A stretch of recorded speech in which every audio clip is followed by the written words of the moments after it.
Hello student. अपना ये जो अगला जो वीडियो है वो ये है पूरा डेरिवेशन ऑफ थर्मोडायनामिक्स। इसमें आपको थर्मोडायनामिक्स के बारे में बताऊंगा।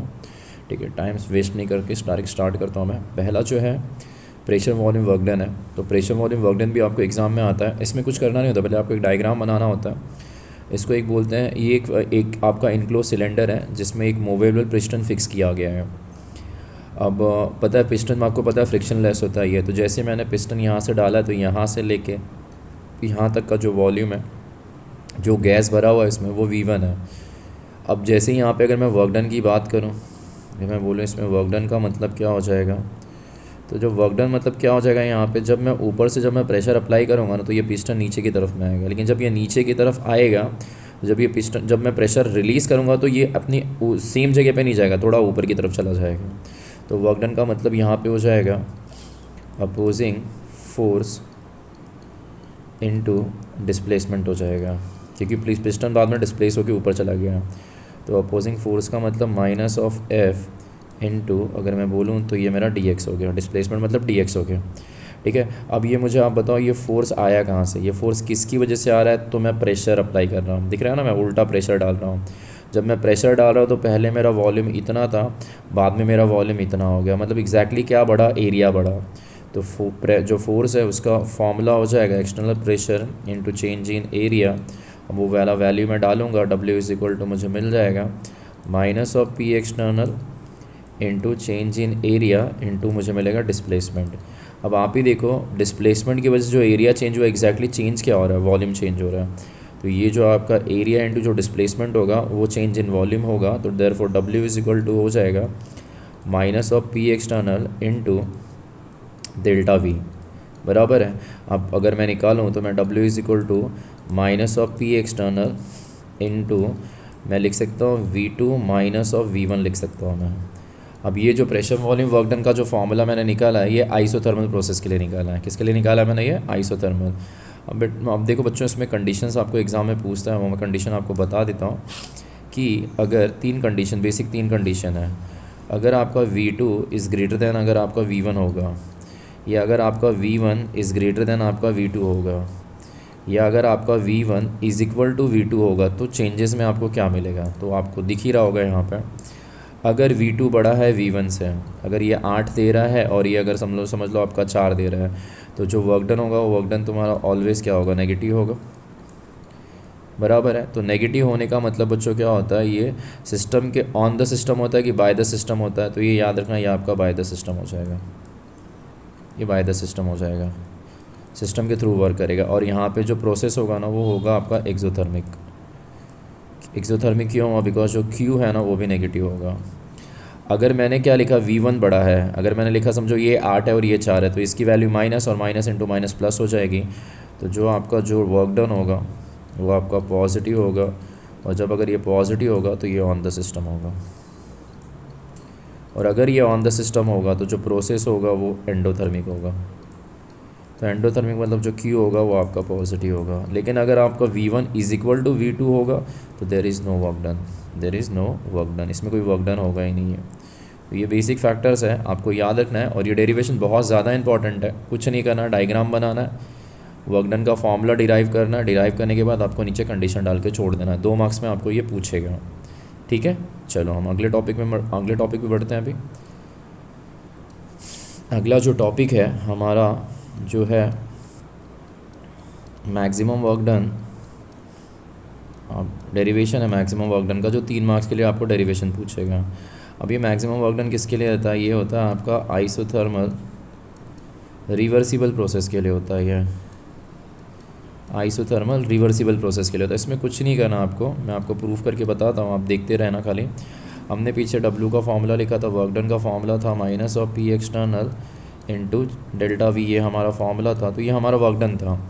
अगर हमको बोलेगा कि स्मॉल वर्क डन क्या होगा, तो स्मॉल वर्क डन का formula DW is equal to minus of P external into हमारा DV हो जाएगा। इसी इक्वेशन से हम मैक्सिमम वर्क डन निकालेंगे। कुछ नहीं करना बच्चों, आपको एक कंडीशन याद रखनी है, let P minus P external is equal to change in small pressure, बराबर है, ये कंडीशन है। तो यहाँ पे अगर आप देखो तो माइनस जो P एक्सटर्नल है उसकी वैल्यू आपकी आ सकती है D P minus of P. P इधर चला गया तो माइनस हो गया, अब ये माइनस पी एक्सटर्नल यहाँ दिया हुआ है ना, ये पूरा वैल्यू उठा के इसकी जगह पे डालो, तो देयरफॉर डी डब्ल्यू की वैल्यू कितनी आ जाएगी, तो D W is equal to हो जाएगी आपकी D P minus of P into क्या हो जाएगी डी वी। अब मल्टीप्लाई करके निकाला, तो जब मल्टीप्लाई करेंगे तो ये हो जाएगी आपकी D P into D V हो जाएगी, और ये minus of P into D V हो जाएगी। क्लियर हुआ इतना?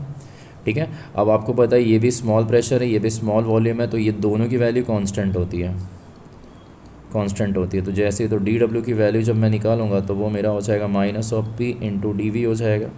समझ में आ गया? ये मेरा स्मॉल वर्क डन था, यहाँ पे कंडीशन दिया होता, कंडीशन में मैंने पी एक्सटर्नल की वैल्यू रख निकाली, और निकालने के बाद मैंने वहाँ पे सब्स्टिट्यूट किया, मल्टीप्लाई करके निकाला, तो मुझे पता चला दोनों स्मॉल चेंजेस हैं, तो दोनों की वैल्यू को कांस्टेंट पकड़ा, तो डी डब्ल्यू की वैल्यू मेरी ये मिल गई। अब बस बच्चों कुछ नहीं करना है, यहाँ पे हमको एक आइडियल गैस इक्वेशन याद रखना है। तो क्या था आइडियल गैस इक्वेशन, आपको पता ही होगा। अगर हमको आइडियल गैस इक्वेशन याद रखना है तो आइडियल गैस का हमारे पास इक्वेशन था P V is equal to क्या इक्वेशन था, एन आर टी था। तो बस यहाँ से हमको P की वैल्यू निकालनी है, तो P की वैल्यू हमारी हो जाएगी N R T upon V हो जाएगी। यही वैल्यू उठा के हमको अंदर पुट करनी है प्रेशर की जगह पे। तो जैसे ही मैं डालूंगा तो यहाँ पे ये बच्चों डी डब्ल्यू की वैल्यू हो जाएगी माइनस, पहले दिया हुआ है माइनस, मैं लिख सकता हूँ एन आर टी को मैं बाहर रखता हूँ और मैं direct D V upon V कर लेता हूँ। ठीक है ना, डी वी और यहाँ पे वी कर लिया मैंने। ठीक है, इतना समझ में है सबको? चलो अब इसमें कुछ नहीं, इसमें थोड़ा मैथ्स का फैक्टर लगाना पड़ेगा, इंटीग्रेशन करना पड़ेगा। तो मुझे करना है यहाँ पे taking integration on both side, integrate करता हूँ मैं इसको। तो जो मैं इसको इंटीग्रेट करूँगा तो ये डी डब्ल्यू हो जाएगा, नीचे की लिमिट डी डब्ल्यू वन होगी, ऊपर की लिमिट डब्ल्यू टू होगी। इसको मैं कांस्टेंट को बाहर निकाल लूँगा एन आर टी को, और फिर मैं इंटीग्रेट करूँगा तो ये डी वी अपॉन वी हो जाएगा, और ये वी वन हो जाएगा, और ऊपर की वैल्यू मेरी वी टू हो जाएगी। तो जब मैं इसको सॉल्व करूँगा तो ये मेरा मॉड ऑफ डब्ल्यू हो जाएगा, और मॉड ऑफ डब्ल्यू हो गया तो ये डब्ल्यू वन हो गया, ये तुम्हारा डब्ल्यू टू हो गया, और इसको अगर मैं निकालूंगा ये N R T as it is होगा। और मुझे ये पता है कि डी वी अपॉन वी को जब मैं इंटीग्रेट करूँगा तो ये आएगा lon of mod of V होगा, लॉन नेचुरल लॉग होगा V two minus V one. और इसको जब मैं सॉल्व करूँगा तो ये तो मेरा सीधा सीधा ये मेरा डब्ल्यू मैक्स हो जाएगा। अब जैसे ये डब्ल्यू मैक्स हो गया, और इसको अगर मैं निकालूँ एन आर टी को, तो मुझे वैल्यूज़ पुट करना, ऊपर अपर माइनस लोअर, तो lon of V two minus lon of V one हो जाएगा, बराबर है ऊपर का लिमिट माइनस नीचे का लिमिट। तो ये लॉग ए माइनस लॉग बी का फॉर्मूला हो जाएगा, तो ए बाई बी हो जाएगा ये। तो ये हो जाएगा आपका minus of N R T into lon of V two by V one हो जाएगा ये। ठीक है, अब एक लॉन को अगर आप लॉग में बच्चों कन्वर्ट करोगे ना, तो एक लॉन की वैल्यू 2.303 लॉग के बराबर होती है। तो बस कुछ नहीं होगा, 2.303 एन आर टी आपको लिखना पड़ेगा, फिर आगे हो जाएगा आपका log to the base of 10 of V two by V one, किसकी वैल्यू हो जाएगी डब्ल्यू मैक्स की। अब इसमें एक फॉर्मूला एक और आता है, minus of 2.303 N R T into log to the base of 10 P1 by P2, दोनों फार्मूला आता है। अब ये कहाँ से आया, बॉयज़ लॉ से, ये कहाँ से आया, बॉयज़ लॉ से। ये समझ में आना पूरा, कुछ नहीं कर रहा आपको, यहाँ तक हमने निकाल लिया, बाद में इंटीग्रेट करना है। इंटीग्रेट करने के बाद इसको इंटीग्रेट करेंगे तो लॉन ऑफ वी आ जाएगा, अपर माइनस लोअर, लॉग ए माइनस लॉग बी का फॉर्मूला हो गया, ए बाई बी हो जाएगा, लॉन को लॉग में कन्वर्ट करेंगे तो 2.303 वहाँ पे हमको बस ऐड करना है। ठीक है, वॉल्यूम का डेरिवेशन, वॉल्यूम का फॉर्मूला ये हो गया, प्रेशर का फॉर्मूला बस ये V2 बाई V1 का P1 बाई P2 हो जाएगा। ये पेपर में आपको आएगा, थोड़े बहुत इसमें कंडीशंस है, वो कंडीशंस आप लिख लेना, कंसिडर द इक्वेशन या कंसिडर द जो भी है आपको स्टेटमेंट, थोड़े 4-5 लाइन लिखने के बाद ये लिख लोगे, आपको 3 मार्क्स मिल जाएगा यहाँ पर। ठीक है, चलो ये याद रखना, ये आइसोथर्मल रिवर्सिबल, और इसके पहले हमने जो निकाला वो आइसोथर्मल के लिए था। इसके बाद हम करेंगे तीसरा डेरिवेशन के ऊपर, अगर हम जब जाते हैं थर्ड डेरिवेशन के ऊपर, तो थर्ड डेरिवेशन है आपका कि प्रूफ दैट कि delta H is equal to delta U plus P into delta V बोलेगा, प्रूफ करके बताओ। तो इसमें भी ज़्यादा सोचना नहीं है, इसमें हमारे पास इक्वेशन है H is equal to U plus P V equation है।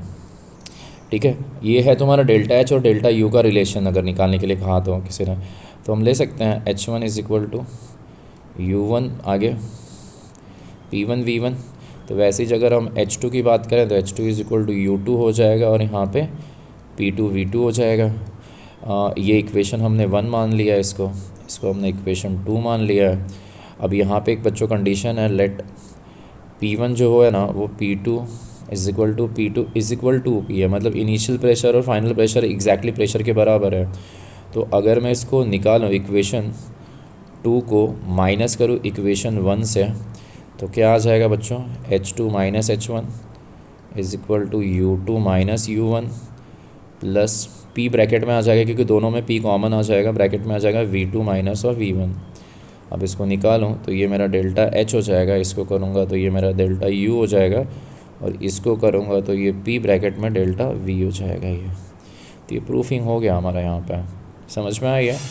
तो यहाँ पे भी बच्चों देखो कंडीशन है। अब कंडीशन यहाँ पे क्या है कि जो मेरा ये है ना, अगर कोई पूछता है बच्चों बताओ कि अगर ये जो प्रोसेस है अगर वो ओपन कंटेनर में हुआ, ओपन कंटेनर मतलब ओपन सिस्टम में हुआ, नहीं तो एक मिनट रुक जाओ, ओपन की कंडीशन नहीं यहाँ पे, ये जो प्रोसेस है अगर वो मेरा क्लोज कंटेनर में हुआ तो क्लोज में आपको पता है V1 is equal to V2 के बराबर होगा, वॉल्यूम कम ज़्यादा होगा ही नहीं। तो जब वॉल्यूम कम ज़्यादा नहीं होगा तो मुझे पता है जो वैल्यू V2 का होगा वही वैल्यू V1 का होगा, तो दोनों को मल्टी करूँगा तो दोनों का वैल्यू ज़ीरो हो जाएगा माइनस करने पे, तो 0 इंटू प्रेशर करूँगा तो 0 ही हो जाएगा। तो मतलब इस कंडीशन में जो तुम्हारा डेल्टा H होगा वो डेल्टा U के बराबर होगा, ठीक है। अब बोलेगा दूसरा ये पहला कंडीशन हो गया। सेकेंड कंडीशन में बोलेगा कि अगर ये प्रोसेस अगर आप सॉलिड और लिक्विड के लिए करते हो तो सीधी सी बात है सॉलिड और लिक्विड में जो डेल्टा V रहता है वो आपका ज़ीरो हो जाएगा। तो उस कंडीशन में भी जो आपका delta H is equal to क्या हो जाएगा, डेल्टा U हो जाएगा। समझ में आना क्या है, सॉलिड लिक्विड के अंदर भी याद रखना डेल्टा H होगा ना वो आपका डेल्टा U के बराबर होगा। क्लियर हुआ। ये दो बेसिक कंडीशंस याद रखना, ये आपको पूछेगा एग्ज़ाम में, ठीक है। आगे बढ़ता है। अगला जो है बच्चों वो है आपका delta H and delta N का रिलेशन पूछेगा। What is the relation between delta H and delta N. कुछ नहीं करना आपको बच्चों, देखो डेल्टा एच का फॉर्मूला हमने निकाला था delta U plus P into delta we. अब ये डेल्टा एच एंथैल्पी है, डेल्टा यू इंटरनल एनर्जी है, डेल्टा वी वॉल्यूम है वो, ठीक है। अब हमको कुछ करना नहीं है, हमको डेल्टा एच वाला जो फैक्टर है उसको डेल्टा एच ही रखना है, डेल्टा यू को हमको डेल्टा यू रखना है। और अभी मैं अगर मैं इसको एक्सपांड करूँ तो मैं इसको V2 माइन V1 कर सकता हूँ, मल्टीप्लाई करूँगा तो डेल्टा यू प्लस बोलो फटाफट PV2 हो जाएगा और माइनस ऑफ PV1 हो जाएगा। क्लियर हुआ। अब मुझे पता है कि PV का वैल्यू क्या होता है, NRT। कहाँ से आता है, ये आइडियल गैस से है।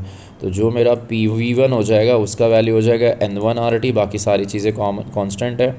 और जो PV2 हो जाएगा उसका वैल्यू हो जाएगा N2RT, बाकी सारी चीज़ें कांस्टेंट है। ये वैल्यू उठा के अगर मैं ऊपर डालूँगा तो delta H is equal to delta U plus बोलो आगे क्या हो जाएगा N2RT, और वहाँ पे करेंगे तो माइनस N1RT हो जाएगा। तो दोनों की फैक्टर्स के कॉमन निकालूंगा तो डेल्टा यू प्लस ब्रैकेट में N2 minus of N1 into RT हो जाएगा। अब इसको निकालेंगे तो डेल्टा N हो जाएगा, तो delta U plus of delta N और ब्रैकेट में G कर देना, गैस के लिए होता है, और इंटू RT किसका वैल्यू हो जाएगा, डेल्टा H। ये this is the relation between delta H and delta N। समझ में आया, क्लियर, ठीक है। अगला जो कंडीशन है वो भी देख लो आपका, वो है आपका बोलेगा अगला जो चौथा डेरिवेशन है वो बोलेगा आपका वर्क एंड डेल्टा एन का रिलेशन बताओ ना। तो हमने बच्चों वर्क डन का फॉर्मूला पीछे पढ़ा, minus of P external into change in volume बराबर है, ये पढ़ा हमने पीछे। यहाँ पे बच्चों देखो जो आपका जो एक्सटर्नल प्रेशर है ना वो आपका एग्जैक्टली प्रेशर के बराबर है। तो W is equal to value क्या हो जाएगा, माइनस ऑफ P इंटू मैं लिख सकता हूँ V2 माइनस V1। अब मल्टीप्लाई करो तो ये हो जाएगा माइनस ऑफ P V2 हो जाएगा, और माइनस माइनस का प्लस ऑफ P V1 हो जाएगा। ये मल्टीप्लाई करेंगे तो अब इसकी वैल्यू हमने निकाली है पीछे, N2RT है, तो इसको निकालेंगे तो ये मेरा N2RT हो जाएगा, और इसको करूँगा तो ये मेरा N1RT हो जाएगा। अब दोनों में से अगर मैं माइनस RT को कॉमन निकालूंगा तो ब्रैकेट में मेरा N2 माइनस ऑफ N1 हो जाएगा ये।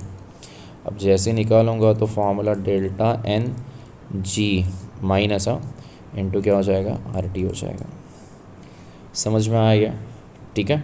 अब इसमें भी कंडीशन है। अब इसमें कंडीशन क्या है, देखो अगर N2 is greater then N1, अगर N1 is greater than N2, if N1 is equal to N2 तो what will be the changes.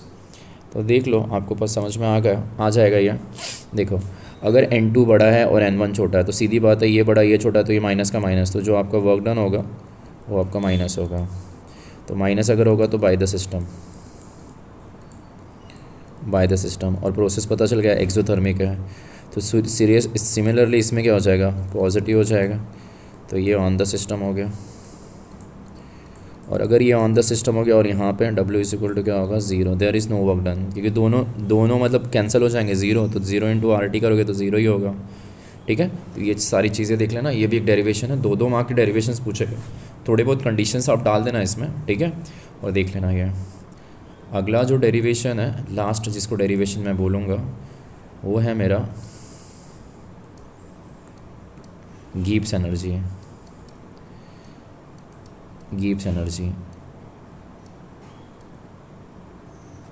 इसमें क्या है ना बच्चों, डेल्टा जी है ना वो delta H minus of T into delta S होता है। देखो Gibbs energy, change in enthalpy, entropy और टेम्परेचर। अब इसमें बच्चों देखो होता क्या पता है,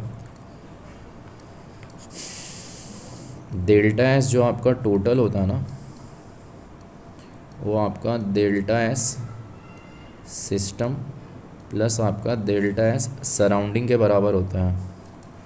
तो यहाँ पे कंडीशन है लेट, जो बच्चों आपका डेल्टा एस जो सिस्टम होता है ना वो एग्जैक्टली एंट्रोपी के बराबर होता है, और जो आपका डेल्टा एस जो आपका सराउंडिंग होता है ना वो minus of delta H upon T होता है। अभी वाला वैल्यू उठा के अंदर आपको डालना है, तो देयरफॉर डेल्टा एस जो आपका टोटल हो जाएगा ना वो डेल्टा सिस्टम की वैल्यू कितनी हो गई, डेल्टा एस हो गई, और सराउंडिंग के minus of delta H upon T हो गई। अब मैं इसको प्लस करके मैं माइनस नीचे कर देता हूँ। अब पूरा एलसीएम निकाल लो, तो minus of T into delta S total is equal to minus of T into delta S और प्लस ऑफ ये आपका होगा डेल्टा एच हो गया। मैंने एलसीएम ने क्रॉस मल्टीप्लाई कर दिया उसको सब जगह पे। अब जैसे ही मल्टीप्लाई कर दिया तो इसको अगर मैंने फ्लिप किया तो ये मेरा delta H minus of T into मैं डेल्टा एस लिख रहा हूँ, बराबर है। Delta H minus T into delta S मैंने लिखा, तो इसका वैल्यू मुझे पता चल गया, ऊपर ही दिया हुआ ना, देखो ना ऊपर आया इक्वेशन। तो इसका वैल्यू क्या हो जाएगा, डेल्टा जी मतलब फॉर्मूला हो गया minus of T into delta S total, वो तुम्हारा डेल्टा जी के बराबर है। तो देयरफॉर टी का वैल्यू क्या हो जाएगा, तो टी का वैल्यू हो जाएगा minus of delta G upon minus of delta S total. ये लास्ट डेरिवेशन था। ठीक है, इसमें एक वो भी है, मतलब एक क्यूसी का भी डेरिवेशन है, बट वो इतना यूज़फुल नहीं है, वो मैं नहीं बता रहा हूँ आपको। ठीक है, तो इंटायर मिला के इतनी डेरिवेशन है इस चैप्टर के अंदर, ये सारे आप करके जाना, इसमें से आपकी बहुत सारी चीज़ें आपको पूछेंगी थर्मोडायनामिक्स से। वेटेज भी अच्छा खासा है इसका।